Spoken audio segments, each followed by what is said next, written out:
오늘 사도행전 3장의 말씀으로 예수 이름의 능력, 이러한 제목으로 메시지를 나누기 원합니다. 오늘 3장 1절, 2절 말씀을 같이 읽어보겠습니다. 시작. 어느 날 오후 3시 기도 시간에 베드로와 요한이 성전으로 올라가고 있었습니다.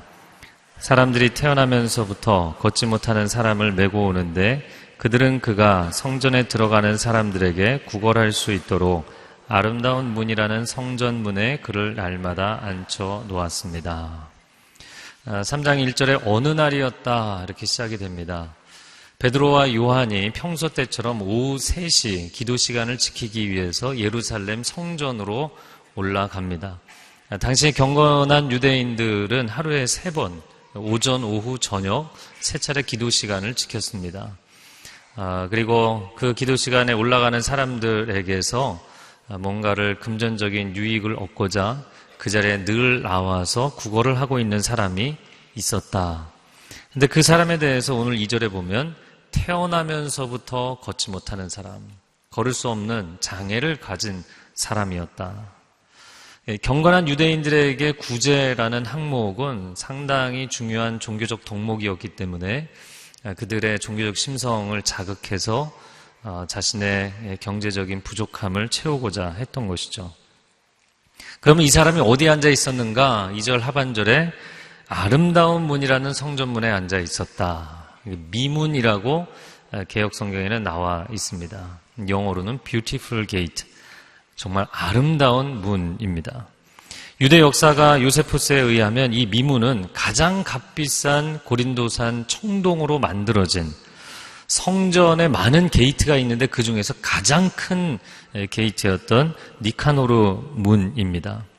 은으로 도금하고 금으로 장식한 다른 그 어떤 문보다도 가장 비교할 수 없는 가치를 지니고 있는 문이었다. 동쪽 이방인의 뜰에서 여인들의 뜰로 이어져서 성전으로 들어가는 그 자리에 위치해 있습니다. 근데 이 위치가 너무나 중요한 것은 오늘날에는 골든 게이트라고 아마 여러분 아실 겁니다. 예루살렘, 시티 오브 제루살렘, 예루살렘 도시가 있고 동쪽에 성전이 위치해 있고 그 동편에 성전의 입구가 있고 성전의 입구로부터 동쪽 감람산으로 가는 길에 많은 문들이 있습니다. 그 게이트들을 다 지나서 아웃사이드와 인사이드를 나누는 그 중간에 이 뷰티풀 게이트, 아름다운 문이 있고 그리고 그 문을 나가서 성을 완전히 빠져나가면 감람산 언덕이 나오고 그쪽이 동편이죠. 내려가면 여리고가 나오는 것이죠. 그래서 그 감람산 산 꼭대기로 아침마다 태양이 떠오르면 오늘날은 골든게이트, 금으로 덮여있는 그 문을 비추는 것이고요. 이 예수님 시대 때는, 사도행전 시대 때는 청동문, 니카노르 문을 비췄던 거죠. 그러면 번쩍거리는 아주 웅장하고 화려한 그러한 문이었습니다. 15개의 계단을 올라가서 미문이 나오고 미문을 통과하면 성전으로 들어가는 인사이드의 내문들이 나옵니다. 안쪽에 있는 문들이 나옵니다. 그런데 이 미문을 통과할 수 있는 사람이 있고 통과할 수 없는 사람들이 있었어요. 여인들이나 이방인들이나 부정한 자, 특별히 장애를 가지고 있는 사람은 이 문을 통과할 수가 없었어요. 하나님이 용인하시지 않는다고 생각했기 때문이죠. 그래서 이 미문은 그에게는 넘을 수 없는 한계선과 같은 것이었습니다. 저는 이 장면을 묵상하면서 너무나 전형적이고 특징적인 장면이에요. 아름다운 문에 앉아 있는데 그 인생은 전혀 아름답지 않은 그런 한 사람을 보여주고 있습니다. 제가 지지난주에 베이징 온누리교회 부흥 집회가 있어서 집회를 하고 왔습니다. 근데 집회를 너무 열심히 해서 그런지 비행기를 타고 오는데 완전히 그냥 녹초가 됐어요. 근데 비행기에서 내리면서 한참 그냥 자다가 보니까 사람들이 내리더라고요. 그래서 저도 정신을 차리고 급하게 움직이는 바람에 이코노미 증후군이라고 하죠. 이코노미 증후군으로 오른쪽 종아리에 근육이 파열됐어요. 네, 조금 놀라시네요. 제가 10년 전에도 똑같은 자리에 근육 파열이 됐었거든요. 근데 10년 전에는 그걸 잘 모르고 이게 왜 뭉쳤나 그러고 저희 아내한테 발을 좀 꺾어보라고 그래서 이 근육이 더 심하게 파열됐어요. 10년 전에는. 그래서 기부스하고 그때 목발 짚고 다녔던 기억이 있는데 이번에는 가서 확인을 해보니까 의사 선생님이 경미하니까 괜찮을 것 같다. 근데 그 조금 다쳤음에도 불구하고 얼마나 신경이 쓰이고 얼마나 아픈지 모르겠어요. 정말이에요. 많이 아파요.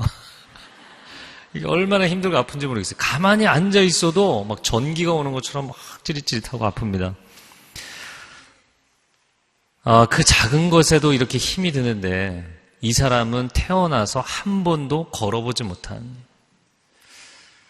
걸을 수 없는 장애를 가지고 태어난, 그래서 성소 안에도 들어갈 수 없는 하나님께 저주받은 인생이라고 생각되는 그런 비참한 삶을 사는 사람이었다라는 것이죠. 자, 그런데 이 사람에 대해서 뒷부분에 더 자세한 설명이 나옵니다. 사도행전 4장 22절에 보면 이 사람의 나이가 40을 넘겼다. 이렇게 돼 있어요. 그럼 과연 이곳에서 몇 년을 구걸을 했을까? 10대 때부터 시작했으면 거의 30년, 20대 때부터 구걸했으면 좋기 20년을 그 자리에 있었던 것입니다. 9절에 오늘 본문에 뭐라고 표현이 되어 있냐면 모든 백성이 이 사람을 알아봤다라고 되어 있어요. 여러분, 거린이 얼마나 많습니까? 근데 이 사람을 알아볼 정도라면, 그것도 모든 백성이 알아볼 정도라면 상당히 오랜 기간 동안 그 자리에서 구걸을 했었던 것 같습니다. 모두가 나를 알아본다는 것은 거린으로서 그 행위를 하는데 도움이 될 수도 있겠지만 그것은 인생의 낙인과 같은 것이죠. 늘 그 자리에 앉아있는 사람, 벗어날 수 없는 인생, 마비되어버린 다리, 동력을 잃어버린 인생. 사실 장애는 그에게 비극이자 또한 그에게 유일한 살길이었습니다. 유대사회에서는 장애를 가지고 있는 사람이 아니고서는 구걸을 하지 못했기 때문입니다. 여러분, 여리고성에 소경거지 바디메오가 있죠. 그는 시각장애인이었죠. 구걸을 한다는 것은 그가 장애인이란 뜻이었어요. 자, 그런데 이 거린이 베드로와 요한을 만나게 됩니다. 그게 이제 3절과 4절과 5절인데요. 한번 같이 읽어보겠습니다. 시작. 그는 베드로와 요한이 성전으로 들어가려는 것을 보고 구걸했습니다. 그러자 베드로가 요한과 함께 그를 주목하면서 우리를 보시오 라고 말했습니다. 그는 그들에게서 무엇을 얻을까 하고 그들을 쳐다보았습니다. 이 거린은 베드로와 요한을 보고 있고 베드로와 요한은 이 거린의 영혼을 보고 있었어요. 여러분, 똑같은 장면 안에 있는 등장인물들이지만 보는 것은 다 다릅니다. 우리는 똑같은 인생을 사는 것 같지만 다 다른 것을 보고 있어요. 그 자리를 지나가는 많은 순례객들과 행인들은 화려하고 아름다운 미문을 보았을 것입니다. 그리고 이 성전이 얼마나 웅장한가 보았을 것입니다. 그러나 거린은 무엇을 보았나요? 거린은 나에게 돈을 줄 수 있는 사람, 사실 그가 누구인지 중요하지 않고요. 그냥 사람들이 자기에게 돈 몇 푼 줄 수 있는 존재로만 보였던 것이죠. 그러나 베드로와 요한은 그의 영혼을 보았습니다. 그의 영혼이 보였던 것이에요. 그 영혼 안에 있는 갈망이 보였어요. 저는 이 사람의 인생을 묵상하면서 이 사람의 인생이 오래전 20년 되었을까요? 30년 되었을까요? 그 자리에 나와서 구걸을 하면서 정말 하루도 빠지지 않고 오늘같이 궂은 날에도 또 맑은 날에도 그는 변함없이 그 자리를 지켰을 것입니다. 아침 9시에 사람들이 첫 번째 기도 시간 성전에 찾아오기 전에 미리 자리를 잡고 아침에 태양이 뜰 때 찬란하게 그 미문이 빛나는 그 순간부터 하루해가 저어가고 마지막 기도 시간이 끝나고 황혼의 그 저녁 노을이 도시 전체를 뒤덮는 그 시간까지 그는 그 자리를 지키고 매일같이 앉아 있었을 것입니다. 제가 이 사람의 입장이 되어서 내가 만약에 그 자리에 처음 앉았다면 나는 어땠을까? 아마 처음에는 구걸하는 것이 굉장히 부끄럽고 익숙하지 않고 힘들었을 것입니다. 근데 또 한 가지는 무엇이 있냐면 나는 이 미문 건너로 한 발자국도 내디딜 수가 없잖아요. 근데 나를 지나치는 많은 행인들이 미문을 건너서 성전으로 들어갑니다. 그들의 뒷모습을 얼마나 부럽게, 얼마나 동경하는 마음으로 쳐다보았을까. 그리고 저 멀리서 성전에서 찬양소리, 기도소리가 울릴 때 저 너머 성전에서 나에게 무슨 응답이 오지 않을까. 그는 늘 바라보았을 것입니다. 그러나 하루가 가고 한 달이 가고 1년이 가고 그 어떤 날에도 저 너머 성전으로부터 나에게 아무런 응답은 오지 않았어요. 여기 이 자리에 주저앉아서 이렇게 구걸을 하게 만드신 그 신으로부터는 아무런 응답도 아무런 메시지도 오지 않았어요. 그는 그 자리에 그냥 그렇게 익숙해져 갔을 것입니다. 처음에는 사람들 얼굴 보는 것도 부끄러웠을 거예요. 그러나 시간이 가면서 이제 그런 것도 다 잊어버리는 것이죠. 그냥 한낮에 떼약볕에 졸다가 사람들의 발걸음 소리가 들리면 이제 개슴칠에 눈을 떠서 사람들의 발을 쳐다보고 손을 쳐다보고 얼굴까지 쳐다보지도 않았을 거예요. 그 손에서 동전이 떨어지기를 바라보는 것이죠. 그런데 어느 날 지나가던 두 사람이 다른 행인들은 돈을 뭐 주기도 하고 안 주기도 했겠죠. 그러나 돈을 주던 사람도 성소에 들어가려면 규례상 정결해야 되기 때문에 이 정결법의 문제 때문에 아마 이 더러운 거린과 접촉하려고 하지 않았을 거예요. 동전을 그냥 던져주었을 것입니다. 그런데 베드로와 요한 이 두 사람은 갑자기 그를 주목하여 보더니 우리를 보시오 라고 이야기를 했어요. 자기에게 동전을 던져준 사람은 있어도 우리를 보시오라고 말한 사람은 없었어요. 그래서 이 사람이 무슨 기대를 했냐면 5절에 보니까 무엇을 얻을까? 야, 뭔가 대단한 걸 주려나 보다. 이런 생각을 했습니다. 그런데 그런 것이 아니었죠. 베드로가 우리가 너무나 잘 아는 놀라운 선언을 하게 됩니다. 그것이 6절의 말씀입니다. 6절 말씀을 같이 읽어보겠습니다. 시작. 은과 금은 내게 없으나 내게 있는 것을 당신에게 주겠소. 나사렛 예수 그리스도의 이름으로 일어나 걸으시오. 아멘. 그리고는 7절에 그의 오른손을 잡아 일으키니 그의 발과 발목이 힘을 얻었다. 돈을 주어야 될 손이 그의 오른손을 붙잡고 일으켰더니 발과 발목에 힘이 생겼다. 여러분, 사도행전의 저자가 누구라고요? 네, 누가입니다. 누가가 전직 의사잖아요. 그래서 이 사람이 발과 발목이라는 단어를 전문적인 용어로 사용한 것으로 봅니다. 그래서 헬라 원어상으로는 발바닥과 복숭아뼈예요.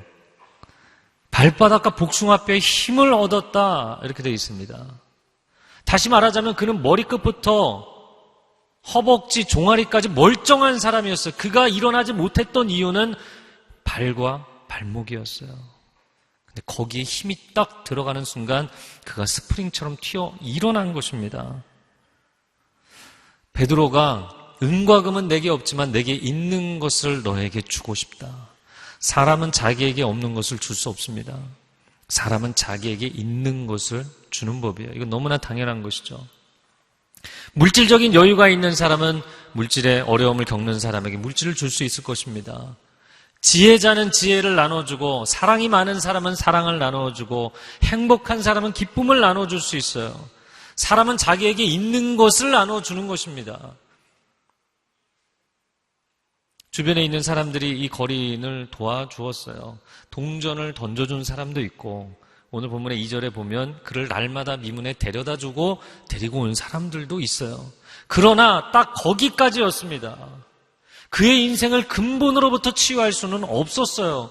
그러나 베드로와 요한은 다른 것을 가지고 있었습니다. 그들이 가지고 있는 것은 주 예수 그리스도의 이름, 치유의 이름, 생명의 이름인 줄로 믿습니다. 그리고 그 이름이 그를 일으키신 것입니다. 저는 이 신유라고 하죠. 디바인 힐링, 하나님의 치유하심에 대해서 생각해보면 어린 시절이 이렇게 떠오릅니다. 제 친구 가운데 저희 동네에서 잠실 지역에 제가 잠실에 살았거든요. 잠실 송파 지역에서는 전설적인 공신이었던 친구가 있어요. 공신이라 하면 공부의 신의 줄임말입니다. 네. 이 친구가 오늘날이야 선행학습 부모들이 열심히 시키지만 한 30여 년 전에 선행학습 그렇게 시키지 않았거든요. 근데 이 친구는 자기가 초등학생 때 너무 열심히 책을 보고 공부를 해서 영자신문 자기가 사서 보고 대학가에 가서 물리학 교재 사서 보고 그런 친구였어요. 장래 소망이 물리학과 가서 물리학 교수가 되는 거였어요. 저희 이제 동기들이 같은 교회 이제 친구들이 생일 잔치하러 그 집에 갔는데 책이 너무 많아서 쌓아둘 데가 없는 거예요. 그래서 책을 이제 다 본 책들을 이제 박스에 쌓아서 보니까 매트리스 밑에 받침대가 그 책 박스로 돼 있더라고요. 놀렐루야. 그래서 저희가 이 집이야말로 침대는 과학이다. 이야기를 했던 그런 기억이 납니다. 이 친구가 중학생 때 안과 검사를 했는데 색약이 판정이 나온 거예요. 몇 개 글자들은 숫자들은 보이는데 몇 개는 안 보이는 거예요. 생맹, 색약까지도 이공계열에 못 갑니다. 받아주지 않아요. 자기의 꿈이 물거품이 되는 순간이잖아요. 그렇게 열심히 기도했어요. 우리 같이 기도했어요. 일주일 뒤에 만났는데 저기서 거리에서 걸어오면서 막 얼굴이 환하게 빛나면서 할렐루야를 외치면 그 얼굴이 아직도 기억납니다. 기도했더니 하나님이 치유해 주셨어요. 할렐루야. 예수 그리스도의 이름은 치유의 이름인 줄로 믿습니다. 저는 또 어린 시절에 저희 교회에 신방 전도사님이 신유의 은사가 있는 분이셨어요. 근데 이제 저희 어머님이 신방대원으로 가장 열심히 섬기셨기 때문에 제가 제일 많은 혜택을 보았어요. 그래서 이제 신방 끝나고 저희 집에 항상 들리셨는데, 제가 배가 아프면 배에 손을 얹고, 눈이 아프면 눈에 손을 얹고 기도해 주셨거든요. 근데 이제 제가 어렸을 때 너무 허약하고 병치레를 많이 했는데, 배가 아프면은 이제 안수를 하시는데 안수 정도가 아니라 안찰기도 하시는 분들 있잖아요. 그래갖고 막 배를 너무 세게 누르시는 거예요. 막 때리고. 그래서 아마 그래서 이제 위장이 정신을 차리고 회복이 되는 것 같아요. 그리고 눈이 아프면 눈에 안수기 들어있는데 제가 이제 두통, 편두통, 안구통이 심했거든요. 그러니까 눈에 손을 얹고 기도하시는데 막 눈을 너무 세게 누르는 거예요. 이러다 눈알 나오겠다. 그래서 이거 뭐 기도받는 게 너무 힘들다 그런 생각을 했어요. 그런데 제가 하루는 이 발목이 접질러서 완전히 그 인대가 늘어난 거예요. 그래서 자리에 누워서 한 며칠은, 적어도 며칠은 걸리겠다 이런 생각을 하고 있는데 전사님하고 저희 어머님 신방 마치고 오셨어요. 안수기도 해주시고 바로 그 자리에서 일어나서 나가서 뛰어놀았어요. 할렐루야. 예수 그리스도의 이름은 치유의 이름인 줄로 믿습니다. 저는 제 인생을 간증할 때마다 이야기하지만 정말 어렸을 때 태어나기도 병약하게 태어났고 워낙 우울질이었고 우울한 어린 시절을 보냈기 때문에 하여튼 머리끝부터 발끝까지 다 병이었어요. 종합병원이었습니다. 그런데 제가 중학교 3학년 때 예수 그리스도를 인격적으로 만나고 나서 그렇게 열심히 기도해도 안 낫던 병이 주님 만나고 나서 한 5개월, 6개월이 지났는데 보니까요, 병이 다 나은 거예요. 놀랍도록 다 나은 거예요. 여러분, 예수 그리스도는 우리의 육신만을 치유하시는 것이 아니라 우리의 영혼을 치유하시는 줄로 믿습니다. 저는 이 성전 미문에 앉아있던 거린이 바로 나 자신이고 우리 자신이라고 생각합니다. 아름답고 화려한 성전 문 앞에 앉아있지만 전혀 아름답지 못한 너무나 비참한 인생을 사는, 매 주일 웅장하고 아름다운 성전에 오지만 내면의 슬픔과 절망과 고통을 넘어서지 못하는 많은 성도들이 있습니다. 성전 문 앞에까지는 왔지만 성전 안에까지 들어가지 못하고 하나님의 깊은 임재를 체험하지 못하고, 이 사람이 나이가 40대잖아요. 근데 그때 평균 수명이 지금보다 훨씬 짧았기 때문에 이 당시에 40대라는 것은 지금의 60대 정도? 이 나이에 내 인생이 뭐가 변할 수가 있겠어요? 지난 40여 년을 한 번도 나는 걸어본 적이 없고 이 자리를 떠나본 적이 없어요. 하나님을 믿고 신앙생활하고 매주일 교회에 나오지만 그러나 내 인생은 변화될 가능성이 없다고 생각하는 사람들이 있어요. 바로 우리 자신의 모습입니다. 저는 또 한 부류의 사람들이 해당된다고 보입니다. 화려한 현대 도시 문명 가운데 살아가지만 세상이 화려할수록 우리 영혼은 초라해지게 돼 있어요. 여러분, 세상이 빛날수록 우리의 영혼의 피폐함과 누추해짐은 막을 길이 없습니다. 사람이 물질을 추구하면 추구할수록, 세속적이 되면 될수록, 더 많은 성공과 더 높은 빌딩을 세울수록 세상이 더 빨라질수록, 거대해질수록 그 안에 살아가는 영혼들은 갈수록 어려움을 겪고 있어요. 고통을 겪고 있어요. 우울증과 불안증과 조울증과 온갖 정신적, 정서적, 관계적 고통을 경험하고 있어요. 날마다 미려한 고층 빌딩 숲 사이로 출퇴근을 하지만 돈을 위해서, 생존을 위해서 날마다 치열하게 싸워야 되는, 생존을 위한 몸부림을 쳐야 되는, 갈수록 나 자신이 작아지는, 아이들도 엄마들도 한국 사회에 산다는 것이 어린 시절부터 행복을 포기하고 행복을 담보로 내어주고 세상에서의 경쟁과 성공을 위해서 싸워야 되는 그런 어려운 삶을 살고 있는 우리들.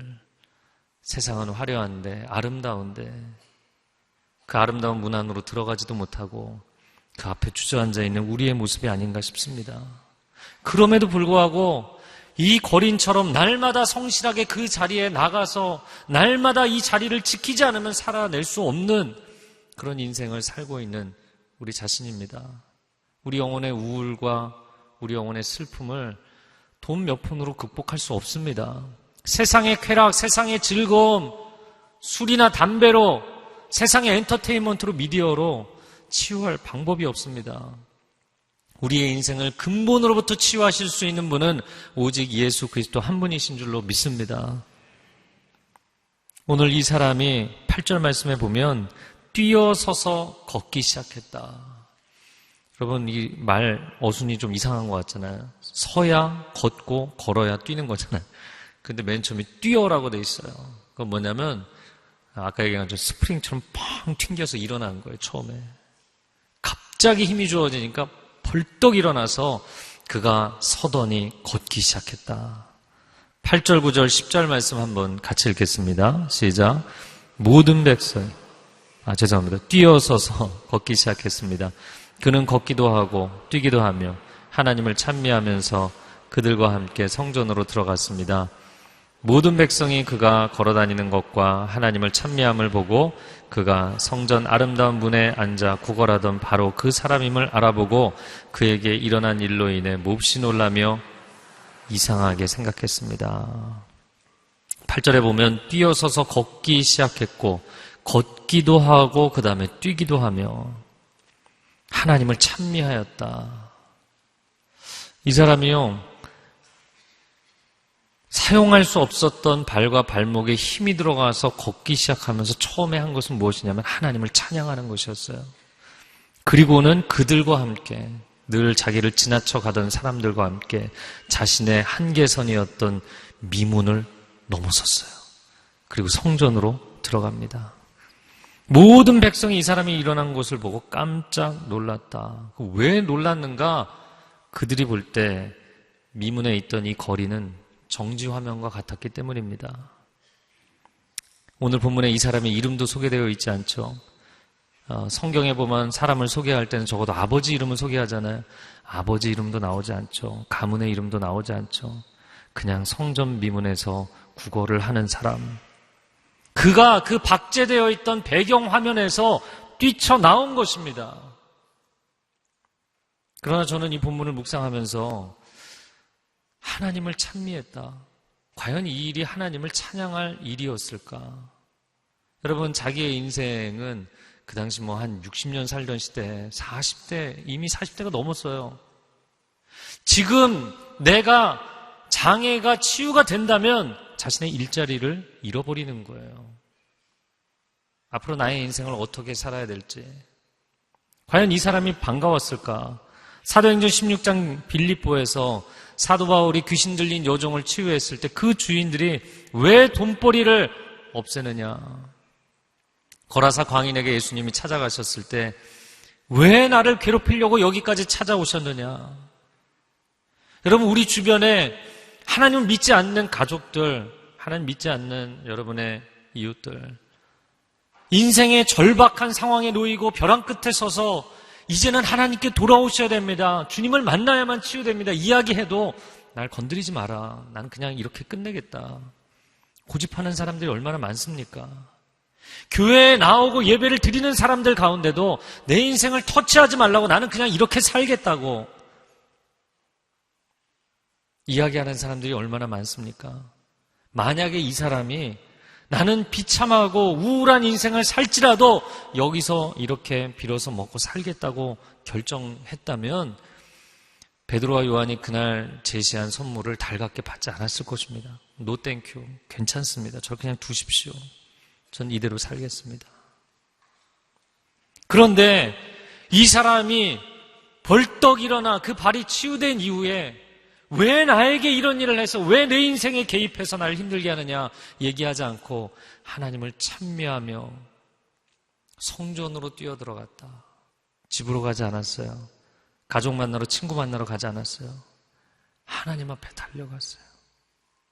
저는 이 사람을 보면서 화면을 다시 리와인드에서 되돌려 보면 베드로와 요한이 그 사람 안에서 도대체 무엇을 보았을까? 무엇을 보았겠는가? 여러분, 우리가 이 화면 안에 지금 이 거린과 베드로와 요한만 보고 있지만 조금 더 화면을 와이드 스크린으로 보면 여러분, 그 성전 미문에 과연 거린이 이 사람 하나뿐이었겠는가? 라는 것입니다. 근데 제가 그 질문을 갖고 있었는데 여러 주석서들을 봤는데 딱 한 권의 책에서 그게 나오더라고요. 여러분, 많은 마을과 도시들이 메인 게이트 앞에 거기서 장터가 열리고 거기서 재판이 열리고 거기서 사람들이 모여서 토론을 했어요. 광장이 형성되었습니다. 예루살렘 성전 안으로 들어가는 가장 큰 게이트입니다. 그 게이트 앞에 수십 명의 거린들이 있었어요. 그 중에 단 한 사람이 그날 치유함을 받았습니다. 베드로와 요한은 그에게서 무엇을 보았을까요?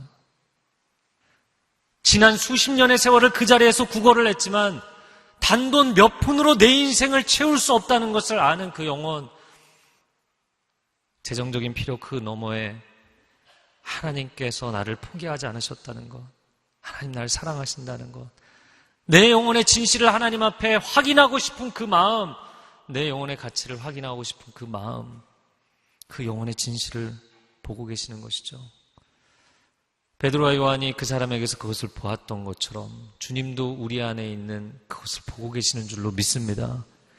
심지어 나 자신조차도 잊어버리고 나 자신조차도 있는 줄 알지 못하고 있는 내 영혼 안에 있는 그 진실, 갈망, 그것을 주님 보고 계시는 거예요. 얼마나 감사한지. 세상은 당신을 향해서 이제 당신은 끝났다고, 이제 당신의 인생은 변할 수 없다고, 당신은 그 화면 가운데 꽂혀있는 정지된, 박제된 배경일 뿐이라고, 당신의 인생 스토리는 더 이상 책장을 넘길 수 없다고, 딱 거기까지라고 이야기할 때 주 예수 그리스도께서는 우리에게 찾아오셔서 끝이 아니다, 나는 너를 변화시킨다 말씀하시는 줄로 믿습니다. 존귀한 하나님의 자녀들이여 미문에서 일어나 성전으로 들어갈지어다. 여러분과 제가 있을 곳은 미문이 아니라 성전입니다. 겉으로만 화려하고 웅장한 그 미문에 우리가 앉아서 만족할 수 있는 인생이 아닙니다. 우리는 성전 안에 들어가서 하나님의 치유하심을 경험해야 될 줄로 믿습니다. 성전 안에 들어가서 하나님의 그 거룩의 임재를 체험해야 될 줄로 믿습니다. 이 사람이 5절에 보면 무엇을 얻을까 하여 무엇을 받는다. 3절에도 들어가려는 것을 보고 구걸했다 이렇게 되어 있죠. 근데 구걸이라는 단어가 무엇을 얻을까 하여입니다. 근데 제가 히브리 헬라어 텍스트를 보다가 무엇을 받는다. 근데 돈을 받으려고 했는데 예수님을 받아들였어요. 할렐루야. 그리고 떠오른 구절이 요한복음 1장 12절 말씀이에요. 요한복음 1장 12절 같이 읽어보겠습니다. 시작. 영접하는 자 곧 그 이름을 믿는 자들에게는 하나님의 자녀가 되는 권세를 주셨느니라. 여기 이 영접한다는 단어가 오늘 본문에 나오는 얻는다라는 똑같은 단어예요. 오늘날 우리는 왜 성전에 옵니까? 이 사람처럼 하나님 내 사업을 좀 회복시켜 주십시오. 경제적으로 회복시켜 주십시오. 지위가, 명예가, 인생의 진로의 길이. 여러분, 우리는 성전에 많은 것들을 얻으려 오지만 그러나 주님이 우리에게 주시고자 하는 것은 생명의 이름, 능력의 이름, 치유의 이름, 주 예수 그리스도의 이름인 줄로 믿습니다. 그 이름을 얻으면 모든 것이 회복될 줄로 믿습니다. 그리고 그 이름을 얻을 때 우리는 세상으로 사람들 만나러 뛰쳐나가는 것이 아니라 성전 안으로 찬양하며 들어갈 수 있는 평생을 예배자로 살아가는 축복이 있기를 바랍니다. 이 시간 우리가 함께 이 찬양, 우리 고백을 담아서 했으면 좋겠습니다. 능력의 이름 예수, 권능의 이름 예수, 모든 강력을 파하는 예수, 생명 되신 예수, 우리 함께 찬양하겠습니다.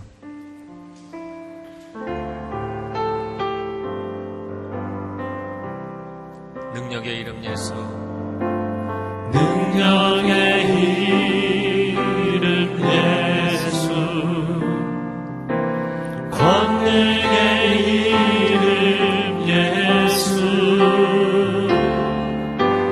모든 강력을 파하는 예수, 생명 되신 예수.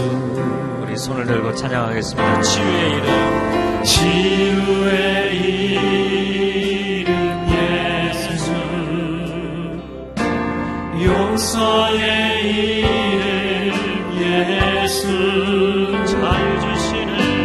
자유 주시는 그 이름 예수, 생명 되신 예수. 예수 이름 찬양,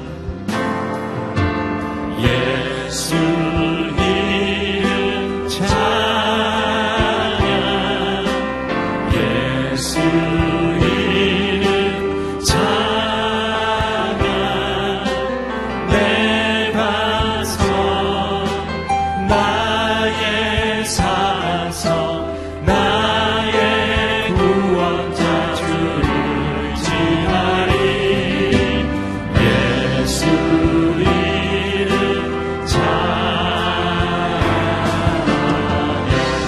예수 이름 찬양, 예수 이름 찬양, 예수 이름 찬양, 내 반석 나의 산성 나의 구원자 주를 지하리. 예수 이름 찬양. 이 시간 함께 우리 두 손을 주님 앞에 내어드리고 기도했으면 좋겠습니다. 내 사랑하는 아들아, 내 사랑하는 딸아, 왜 미문에 주저앉아 있느냐? 왜 성전에 나왔어도 너의 심령이 주저앉아 있느냐? 세상의 것을 얻고자 이곳에 온 것이 아니라 내 인생을 근본으로부터 치유하시는 이름 예수 그리스도, 그 이름의 권세와 능력 받기를 원합니다. 주 예수 그리스도는 나를 포기하실 수 없어서 나의 생명을 건지시고자 십자가 위에서 생명을 내어주신 이름입니다. 그 이름의 권세가 우리의 삶에 부어지게 하여 주시옵소서. 우리 가정에 부어지게 하여 주시옵소서. 주여 한번 외치고 기도하겠습니다.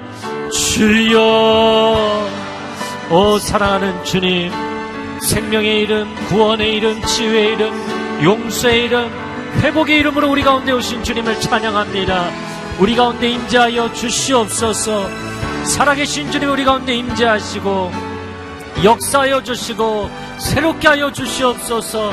우리의 심령을 새롭게 하여 주시고 우리의 삶의 자리를 새롭게 하여 주시고 우리 자녀들을 새롭게 하여 주시고 우리 가정을 새롭게 하여 주시고 우리 관계를 새롭게 하여 주시고 일터를 새롭게 하여 주시고 한국교회를 새롭게 하여 주시옵소서.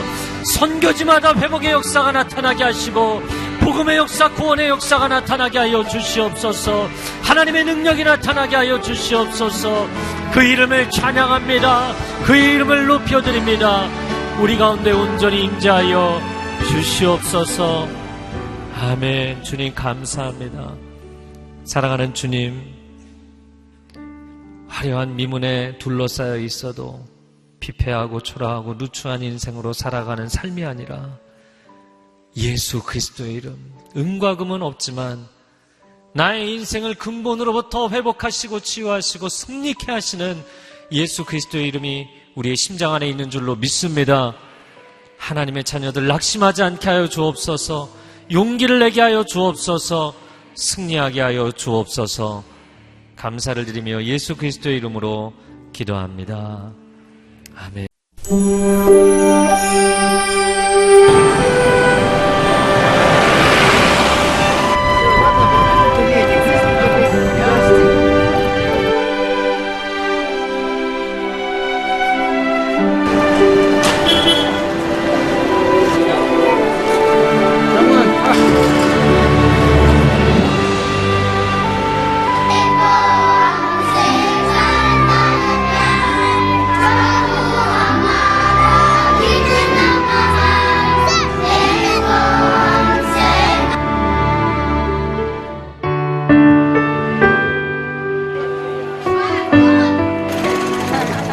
이런 거 찍고 그래 쑥스럽고.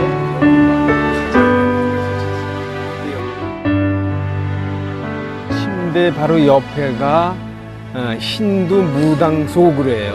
그러니까 거의 뭐 밤이면 기도로 밤을 새야 되고.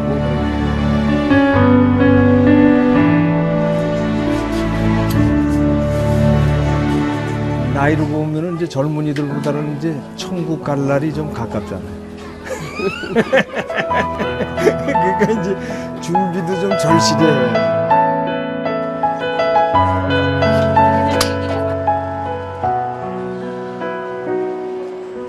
감사합니다. 정말로 어제도 잠깐 인터넷을 통해서 CGN TV를 봤거든요. 근데 어제 제가 참 힘들었었어요. 뭐 뭔지 몰라도 막 마음이 막 이렇게 요동을 치고 막 한국에 돌아가고 싶다는 그런 마음이 들었는데 어제 그거를 보고 제가 아니구나. 하나님이 여기를 보내신 목적이 있을 텐데, 그래서 어저께 CGN TV를 보면서 그걸 다시 느꼈고, 앞으로도 그 텔레비를 보면서 제가 이제 힘들 때마다 그걸 보면서 많은 도움을 받을 것 같고 그렇게 하겠습니다.